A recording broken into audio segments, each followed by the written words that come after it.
दोस्तों नमस्कार। देखिए आज हम लोग बात करेंगे यहाँ पर जीरो के बारे में। हम लोग यहाँ पे यह समझेंगे कि जीरो एक सम अंक है कि यह एक विषम अंक है।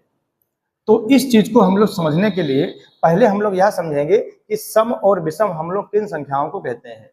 तो अगर हम बेसिक जानकारी के रूप में बताएं, हम लोग किन अंकों को सम अंक कह सकते हैं और कौन सा अंक जो है वो विषम अंक होता है।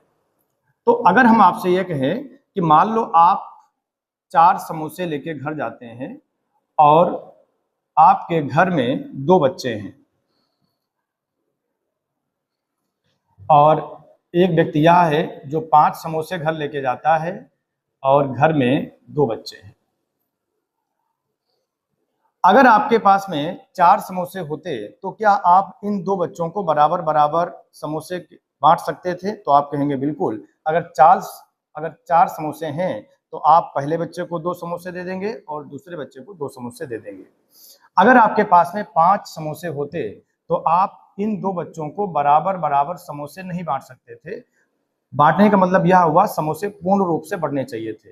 तो यहाँ पर आप पूर्ण रूप से समोसों को नहीं बांट सकते। तो ऐसे अंक जो बराबर बराबर बांटे नहीं जा सकते वो अंक कहलाते हैं आपके विषम अंक, और जो अंक बराबर बराबर बांटे जा सकते हैं वह आपके सम अंक कहलाते हैं।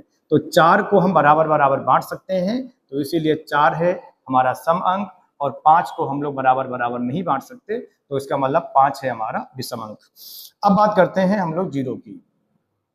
तो अगर हम जीरो को देखें तो मान लेते हैं कि आप 0 समोसे लेकर घर जाते हैं और घर पर 2 बच्चे हैं।